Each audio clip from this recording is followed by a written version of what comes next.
Assalamualaikum warahmatullahi wabarakatuh. Sahabat semua, jumpa lagi di channel yang informatif ini. Video reaction kita kali ini tentang tenaga kerja asing yang ada di Malaysia. Baru-baru ini diinformasikan bahwa tenaga kerja asing di Malaysia, khususnya bangsa Bangladesh, cukup meresahkan dari warga tempatan atau asli Malaysia, dikarenakan sikap dan adab mereka yang dianggap tidak sesuai dengan penduduk setempat ya. Dan ini dibuktikan dengan beberapa video yang menunjukkan bagaimana tanggapan warga Malaysia yang begitu menyayangkan sikap dari orang Bangladesh yang ada di Malaysia, yang mana mereka berbuat seolah-olah seperti negara mereka sendiri. Dan mereka juga membandingkan bagaimana dengan sikap tenaga kerja Indonesia yang ada di Malaysia yang dianggap begitu sopan, ya begitu baik dan menghormati dari masyarakat setempat. Nah, seperti apa? Mari sama-sama kita saksikan videonya berikut ini.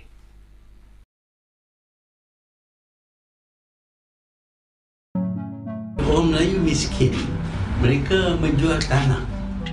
Di sini ada video menarik dari negeri jiran Malaysia yang menunjukkan kedatangan massal warga Bangladesh ke Malaysia. Mereka memanfaatkan waktu sebelum diberlakukannya pembatasan kedatangan warga Bangladesh ke Malaysia, yang akan mulai berlaku pada akhir Mei tahun 2024 kemarin. Karena itu, banyak dari mereka yang berbondong-bondong datang ke Malaysia di bulan terakhir itu. Hal ini menimbulkan kekecewaan dan kemarahan di kalangan Melayu Malaysia. Kedatangan mereka tidak hanya sebagai pekerja, tetapi juga mereka memanfaatkan situasi di Malaysia dengan berjualan di pinggir jalan, membuka bisnis, dan banyak lagi, seolah-olah menjadi tuan di negara Malaysia, dan ini sangat berbeda dengan TKI Indonesia. Sejarah kemasukan pekerja asing dekat negara kita Tanggapan ramai orang pada Malaysia. tahun 1980-an. Tapi masa tu kita ambil ramai pekerja asing warga Indonesia. Masa kita ambil warga asing Indonesia, tak adalah seteruk ni kes-kes jenayah berlaku. Masa tu saya rasa hidup orang tempatan masih aman lagi. Dengan orang Indonesia, dia punya budaya sama dengan kita, bercakap pun senang. Lepas tu, ada sifat orang cakap tolong-menolong. Orang Indonesia dulu pun banyak dekat coket tu. Tapi tak pernah pun cakap coket tu dia yang punya. Dia masih lagi hormat orang kita berniaga. Tak adalah halau-halau. Tapi sejak kita ambil, orang Asia Selatan ni masuk ke negara kita, macam-macam hal berlaku. Diorang nak klaim Selayang, diorang punyalah. Diorang nak klaim Sungai Buloh, diorang punyalah. Lepas tu, diorang tak boleh terima hakikat. Diorang langgar undang-undang. Meniaga sesuka hati. Lepas tu apa lagi? Bawa kenderaan sesuka hati. Ganggu-ganggu orang tempatan dekat Sungai Buloh dan Selayang sana. Itu yang membuatkan rakyat marah. Kalau diorang baik dan hormat macam orang Indonesia tu dengan rakyat tempatan, mungkin kita diam. Mungkin kita tak adalah marah sangat. Tapi kalau kita tengok statistik peningkatan jenayah warga asing kali ini memang tinggi berbanding tahun 1980-an dulu. So sebagai rakyat Malaysia yang dah rasa tak aman dah sekarang ni, fikir-fikirkanlah apa yang perlu kita lakukan untuk kita sama-sama membasmi isu ni. Fikir-fikirkanlah, betul tak korang? Ya, mungkin beberapa hal ya mungkin bisa kita lihat dari video tadi ya. Jadi saya ingin melihat secara objektif ya. Yang pertama, memang masyarakat Malaysia harus menyadari bahwa memang aturan yang diberlakukan di Malaysia itu mengizinkan warga asing datang ke Malaysia ya. Persoalan jumlah itu persoalan lain ya, dan itu saya rasa tidak jadi masalah sepanjang mereka memenuhi syarat yang ditentukan oleh kerajaan Malaysia.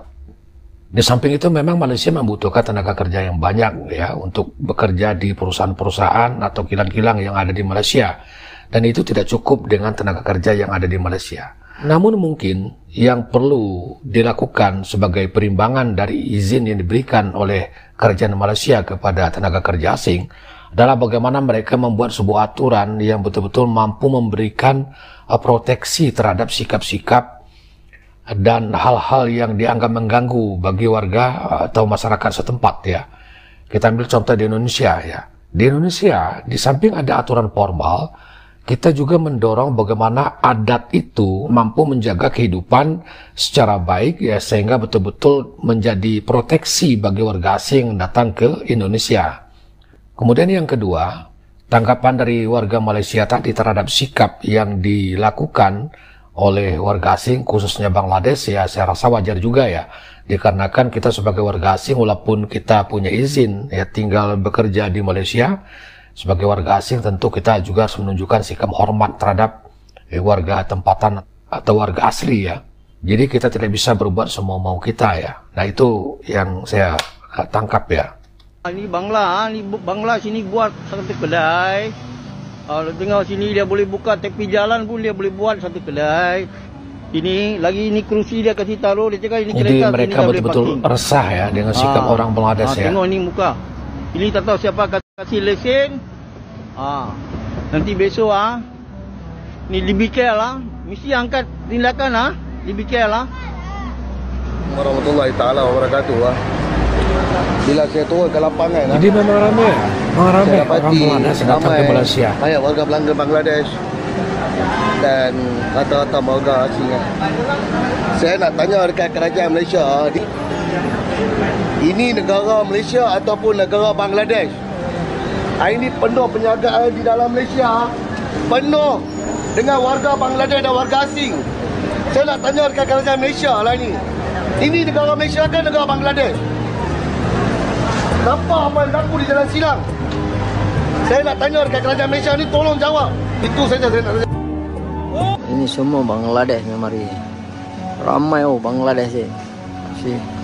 Jadi memang ini satu kapal mereka datang secara ramai-ramai ya ke Malaysia. Luar biasa. Bangladesh mari. Banyak ramai. Welcome to Malaysia. Welcome to Malaysia. Saya nak maklumkan bahawa online ini adalah sesuatu yang telah pun kita umumkan kepada dunia. Ya. Boleh kita gunakan kita punya sistem online.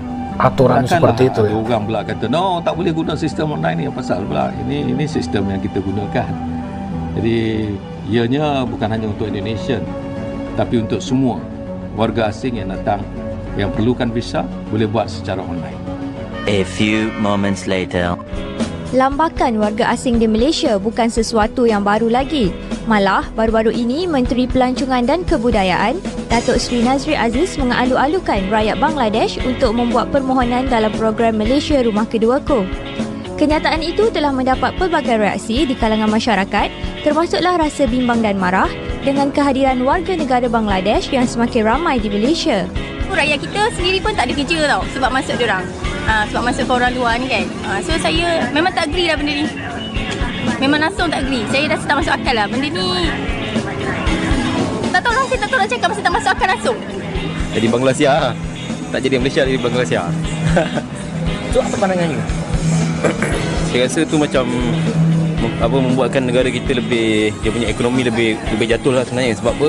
Kita beri duit tu pada dia orang. Jadi dia orang bukannya belanja di sini, belanja di luar, bawa balik ke rumah. Memang susah lah.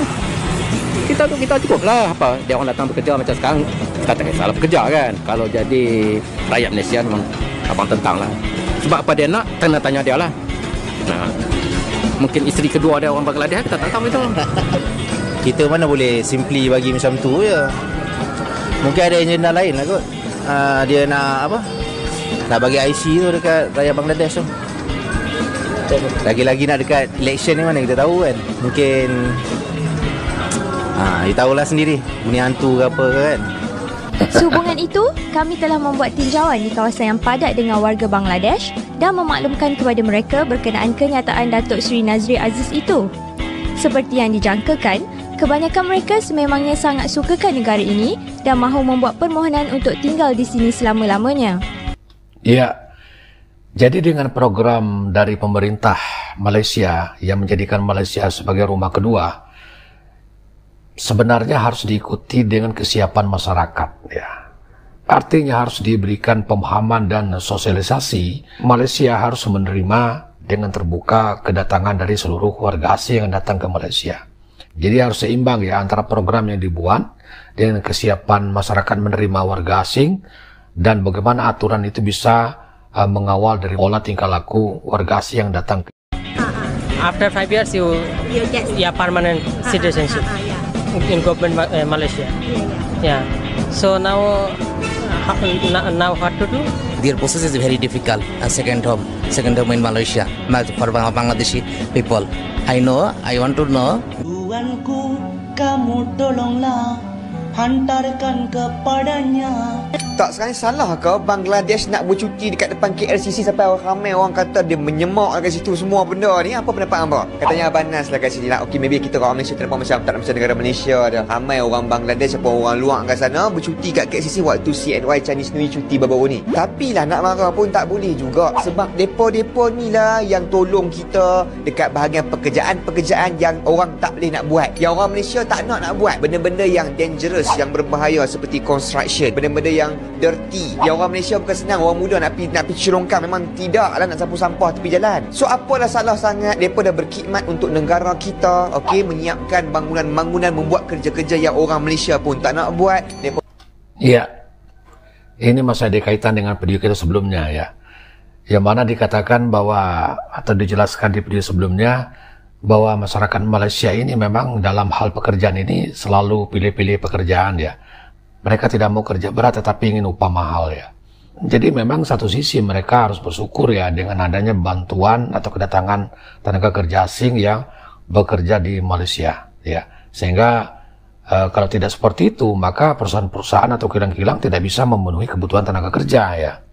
Bercuti sekejap lah CNY dekat KLCC. Bukan selalu pun sebab Abang selalu pergi KLCC.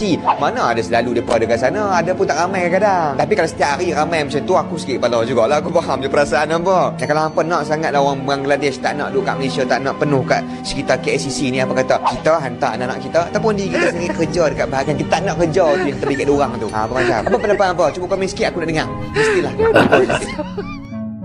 Selain itu juga mantan Perdana Menteri Malaysia Mahathir Mohamad menyikapi tentang Melayu Malaysia yang malas dan banyak tanah mereka yang dijual ke warga asing. Orang Melayu miskin, mereka menjual tanah. Kita dapati bahawa walaupun kita mempunyai simpanan tanah simpanan Melayu, tanah simpanan Melayu pun kerap kali dijual juga. Jadi kalau kita terus kegiatan menjual tanah, walaupun Malaysia ini akan dinamakan Tanah Melayu, itu bukan official, tetapi sebenarnya dimiliki oleh orang lain. Seperti yang berlaku di Singapura. Singapura adalah sebahagian daripada Johor, tetapi kita sudah hilang Singapura sehingga menjadi negara lain, dimiliki oleh orang lain. Kerana orang Melayu di situ tak mampu nak kuasai kekayaan di Singapura. Ya, ini yang kita bicarakan pada video sebelumnya ya.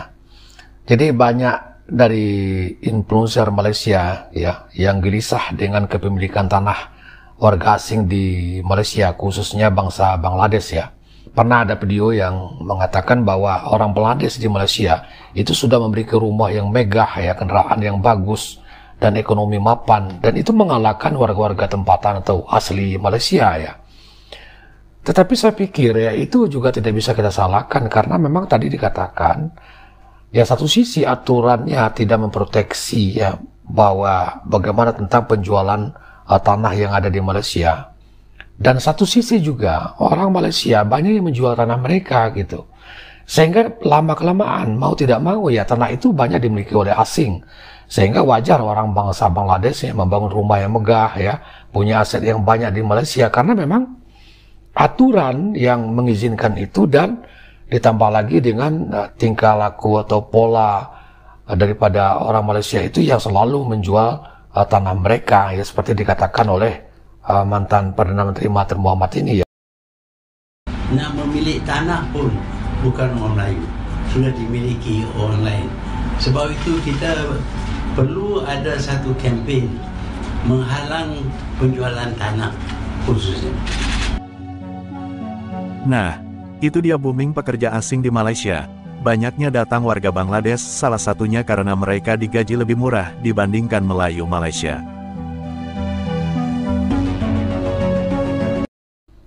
Ya, saya rasa demikian ya, sahabat KR. Sudah sama-sama kita saksikan bahwa saya perhatikan ada keresahan dari masyarakat Malaysia dalam konteks mereka belum siap ya menerima kedatangan warga asing ke Malaysia dalam bekerja.